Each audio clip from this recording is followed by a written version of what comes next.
Hi guys, आप लोग कैसे हैं। मैं मोहम्मद मिकाइल अंसारी और आप लोगों का मेरे इस यूट्यूब चैनल स्टडी मित्र मिकाइल में वेलकम है।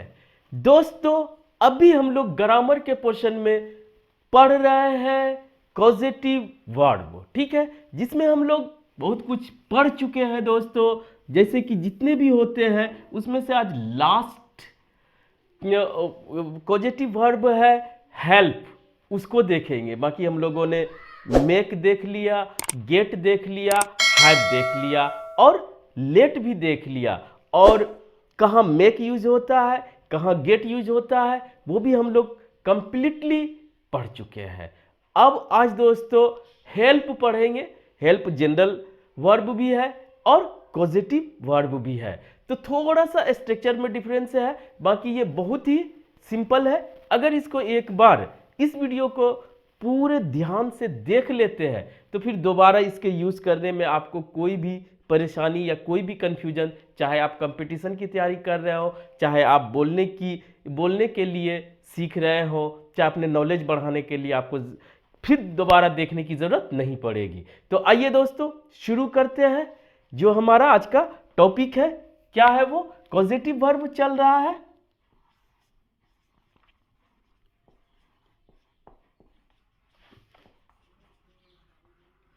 और दोस्तों इसमें से आज हम लोग हेल्प पढ़ेंगे और हेल्प की ही बात करेंगे, ठीक है। हेल्प आप ऐसे जानते हैं वर्ब के रूप में, ये इसका मतलब होता है मदद करना या सहायता करना, ठीक है। और कॉजेटिव वर्ब का मतलब ये होता है दोस्तों, पहली बात कि एक जो वर्ब है वो तो रहेगा, उसके बाद दूसरा एक्शन वर्ब आता है जिसको कराया जाता है। तो जहां पे गेट लगता है, मेक लगता है, हैव लगता है, और जब अनुमति दिया जाता है उस एक्शन को करने के लिए तो लेट लगता है।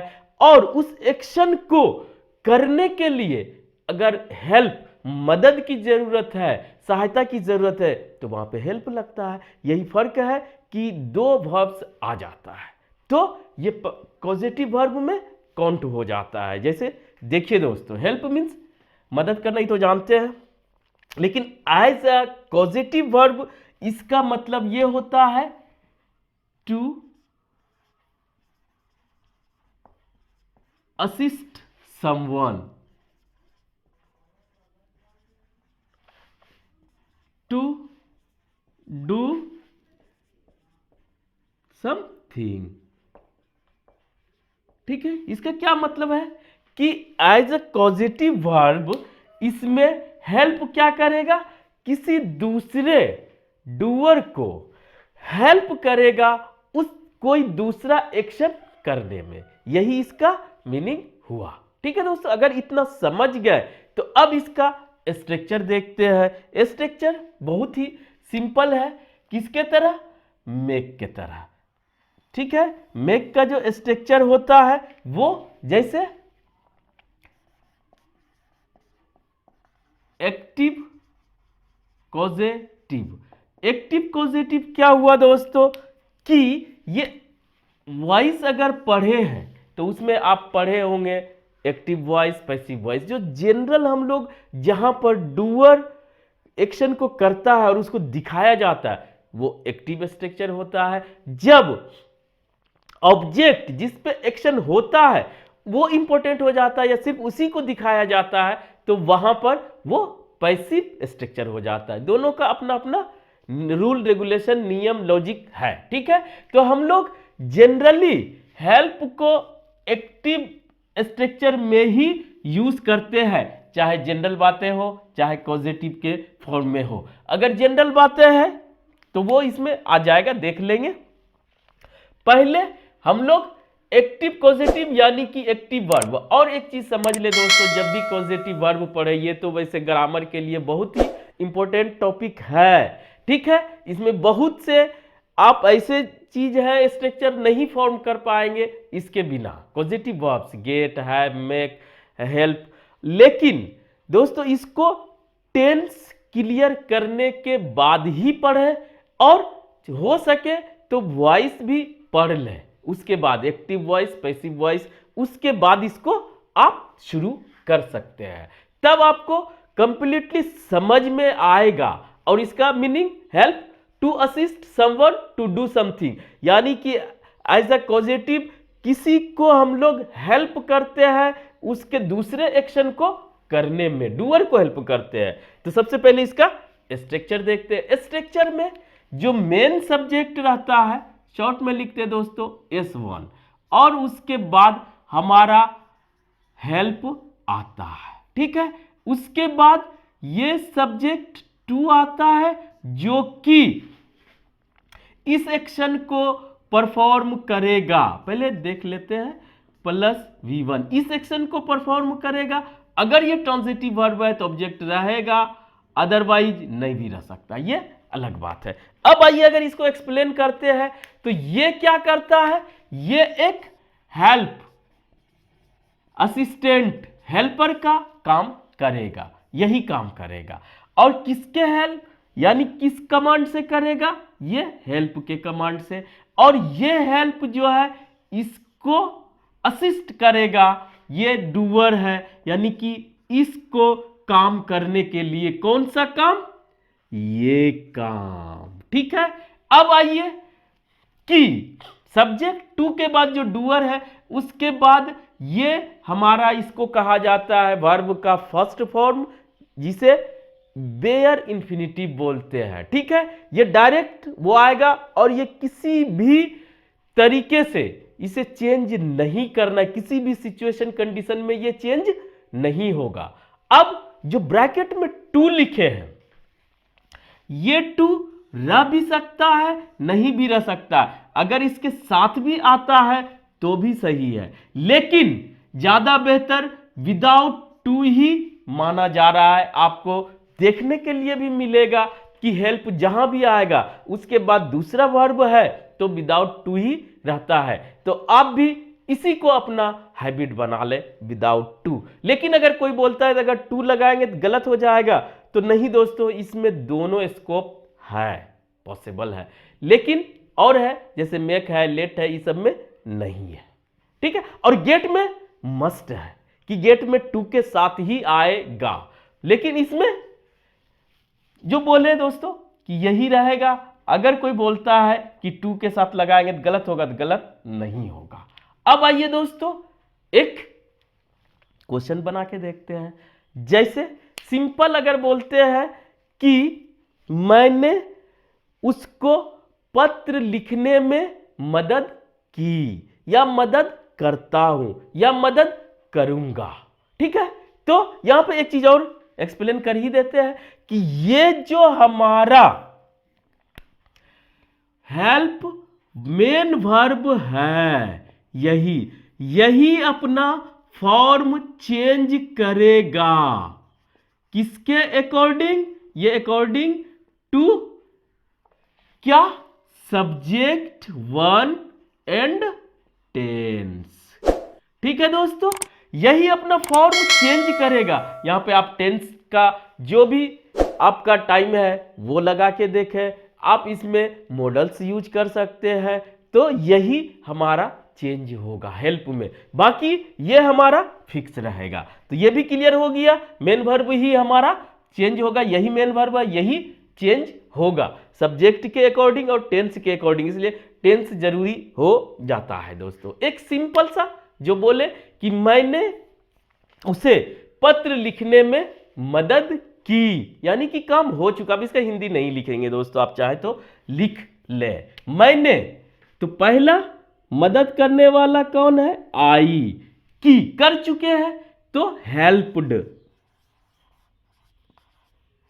पास्ट टेंस आई हेल्प्ड, उसका मदद हिम, क्या करने में, हिम अच्छा से लिखते हैं दोस्तों, HIM, हिम, और राइट आ लेटर, ठीक है। इसमें कोई कंफ्यूजन, ये हम सिर्फ मदद किए, किसको, इसको, क्या करने में, लिखने में, लेटर। और एक चीज यहां पर है दोस्तों कि जो ये डूअर है ये तो इस जो मेन वर्ब है इसके बाद आता है, इसीलिए अगर प्रोनाउन की जरूरत पड़े तो वो हमारा रहता है ऑब्जेक्टिव केस में। ये समझ ले, ये ही शी नहीं रहेगा, ये हमेशा रहेगा ऑब्जेक्टिव केस में। इतना में अब आपको कोई कंफ्यूजन नहीं होना चाहिए। जैसे कि अब जो चाहे बोल सकते हैं, अगर टेंस की बात करें तो मैं उसकी मदद करूंगा, आई विल हेल्प हिम, या मैं तुम्हारी मदद करूंगा, I will help you write a letter. और यू के साथ यह है कि सब्जेक्टिव केस और ऑब्जेक्टिव केस सेम ही आएगा। और यह भी समझ ले दोस्तों कि ये एक्टिव स्ट्रक्चर है, इसीलिए यहां पर डूअर आएगा। और जनरली क्या 100% वो हमारा क्या रहेगा, लिविंग थिंग, पर्सन ही रहेगा। ये भी अगर चाहे तो लिख ले, ये हमेशा क्या रहेगा, पर्सन ही रहेगा, चाहे वो नाउन रहे चाहे प्रोनाउन रहे। प्रोनाउन में आपको देखना होगा कि ऑब्जेक्टिव केस लगाना होगा। ठीक है दोस्तों, और एग्जांपल ले सकते हैं। जैसे कि हम वीडियो बनाते हैं और मेरी वाइफ इसमें हेल्प करती है, तो इसका कैसे बनाएंगे, शी या माई वाइफ लिखे, करती है हम बोल रहे हैं, तो क्या होगा, my wife helps, present indefinite tense करती है, my wife helps me make the video, या वीडियोज लिखे दोस्तों, वीडियोज। तो इसका मतलब क्या हुआ, वह मेरी वीडियो बनाने में मेरी मदद करती है, या करेगी, या कर रही है, या कर चुकी है, या करने वाली है, जो चाहे आप यहां तक में लगा सकते हैं। ये हमारा वर्ब का फर्स्ट फॉर्म ही रहेगा। तो जैसे दूसरा, उसके बदले, या घर में है आप, तो जैसे मैं उसका खाना बनाने में मदद करता हूं, यह भी हो सकता है, तो वो भी आप बना सकते हैं। इसका उल्टा नहीं, इससे मतलब नहीं है, आई करता हूं, आई हेल्प हर, मैं उसकी मदद करता हूं, किसमें, कुक फूड। ठीक है दोस्तों, आप किसी भी टेंस में जाएंगे ये वर्ब का फर्स्ट फॉर्म रहेगा। अगर आप स्ट्रक्चर समझ गए, इसके सब लॉजिक को समझ गए और आप बनाना चाहते हैं, तो आप कोई भी सेंटेंस बना सकते हैं। आप अपने से क्रिएट कीजिए माइंड में सिचुएशन कंडीशन के अकॉर्डिंग, और उसे ट्रांसलेट कीजिए या इंग्लिश में ही उसे बनाइए, और देखिए कि क्या परेशानी कुछ आती है। तो दोस्तों ये आप कर सकते हैं। अब इसमें 1000 एग्जाम्पल दे, जितना दे कोई फर्क नहीं पड़ता है, वो आपके टैलेंट और आपके मेहनत पे पड़ता है फर्क कि आप कितना कर रहे हैं। ठीक है, तो ये हुआ। अब आइए दोस्तों इसका दूसरा भी देख ले, या सिंपल यहां तक में जो बोले थे, अगर इतना ही रहे, दूसरा वर्ब नहीं रहे, तो क्या होगा दोस्तों, आई हेल्प्ड हिम, मैंने उसकी मदद की, ये इतना से काम चल जाएगा। तो यहां पर ये पॉजिटिव वर्ब नहीं होगा, ये हमारा सिर्फ ऑर्डिनरी या जनरल जो वर्ब है, मैंने उसकी मदद की, उसने मेरा मदद किया, वो मेरा मदद करता है, वो मेरा मदद करेगा। तो यहां पर वो पॉजिटिव वर्ब नहीं हुआ, उसका अपना यूज हुआ। ठीक है, ये भी आपका कंसेप्ट क्लियर हो गया। अब पैसिव कॉजेटिव, ये भी लिख लेते हैं दोस्तों। पैसिव कॉजेटिव का मतलब क्या हुआ कि कॉजेटिव पैसिव फॉर्म में क्या इसको यूज कर सकते हैं, या इसका स्ट्रक्चर क्या होगा। अगर इसमें इतना बके हैं, आप सुने हैं और समझे हैं, आपकी जरूरत हो तो आप इसको बना लेंगे। लेकिन दोस्तों एक बात याद रखें कि मेक, लेट और हमारा हेल्प एक्टिव कॉजेटिव में यूज किया जाता है, सिंपल। और गेट या कहिए हैव, दोनों लगभग इक्विवेलेंट एक दूसरे के जगह यूज कर सकते हैं, तो वो हमारा पैसिव कॉजेटिव यानी पैसिव वॉइस में या पैसिव स्ट्रक्चर में यूज किया जाता है। तो ये लेकिन इसका जानना जरूरी हो जाता है ताकि आपको लगे कि इसका पैसिव स्ट्रक्चर क्या होगा। ठीक है दोस्तों, तो पैसिव स्ट्रक्चर की अगर बात करते हैं तो जो डूअर है वो हमारा यहां चला आता है। ठीक है दोस्तों, उसके बाद आप जानते हैं जो भी हमारा चेंजेज होता है वो वर्ब में, और पैसिव का एक पहचान है कि वो अपने पहले हेल्पिंग वर्ब लेता है प्लस V3 लेता है। तो हेल्प के केस में दोस्तों हेल्प्ड V3 V2 यही होता है, हमेशा V3 रहेगा। उसके बाद एज इट ये आ जाएगा, लेकिन इसमें अगर आप एक्टिव में आप टू यूज किए हैं या नहीं किए हैं, आपको पैसिव में टू प्लस वर्ब का फर्स्ट फॉर्म यूज करना पड़ेगा। उसके बाद जो भी है ऑब्जेक्ट हो अदर वर्ड्स हो देने के बाद आप बाय लगा के अगर जरूरी हो तो आप S1 को दे सकते हैं। किसमें?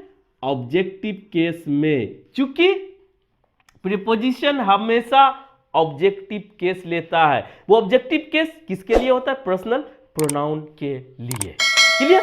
अगर इतना क्लियर हो गया तो अब इसको बना के देखते हैं दोस्तों कि आप समझे या नहीं समझे। क्या हुआ? I helped him write a letter, मैंने उसकी मदद की। इसको कोई भी टेंस में आप लेके जा सकते हैं या अपने सिचुएशन कंडीशन के अकॉर्डिंग कुछ भी आप क्या कर सकते हैं? फॉर्म कर सकते हैं, बशर्ते कि आप इस पे थोड़ा सा स्ट्रेस दे तो इसको हम लोग बना के देख लेते हैं। जैसे V2 ये हमारा S2 है, ये डूअर है, ये सब्जेक्टिव केस आ जाएगा यहां पे, तो ही। और दोस्तों किसमें है? पास्ट इंडेफिनिट टेंस में। तो पैसिव बनाने के लिए ही के साथ वाज आ जाएगा, और इसमें तो देखना ही नहीं है, was helped, he was helped, उसे मदद किया गया। क्या करने में? To write a letter. अब ये अगर जरूरी हुआ तो दे सकते हैं बाय मी, यही हुआ ऑब्जेक्टिव केस। जो सब्जेक्ट के जगह पे आया वो सब्जेक्टिव केस होगा प्रोनाउन का, जो ऑब्जेक्ट के जगह पे आएगा वो ऑब्जेक्टिव केस होगा। और ऑब्जेक्टिव केस कहां कहां आता है? वर्ब के बाद और प्रीपोजिशन के बाद। अगर ये कंसेप्ट क्लियर हो गया तो अब आप इसको भी बना के देखें, इसको भी बना के देखें, और अब जितना चाहे बना के देखें दोस्तों। यही आज का हमारा टॉपिक था। अगर स्ट्रक्चर समझ लेंगे, सिचुएशन कंडीशन के अकॉर्डिंग आप स्ट्रक्चर फॉर्म कर लेंगे, चाहे वो डायरेक्ट इंग्लिश में हो चाहे हिंदी करके ट्रांसलेट कर लेंगे, तो आपको लैंग्वेज या इंग्लिश या कुछ भी सीखने से कोई नहीं रोक सकता है। तो दोस्तों आज बस इतना ही। अगर यह वीडियो आपको अच्छा लगा हो और आप इससे कुछ सीखे हो, प्लीज इसे लाइक करें, सब्सक्राइब करें, अपने दोस्तों रिलेटिव्स या जो भी नीडी हो उसे शेयर रिकमेंड जरूर करें दोस्तों। Thank you for watching, have a nice day.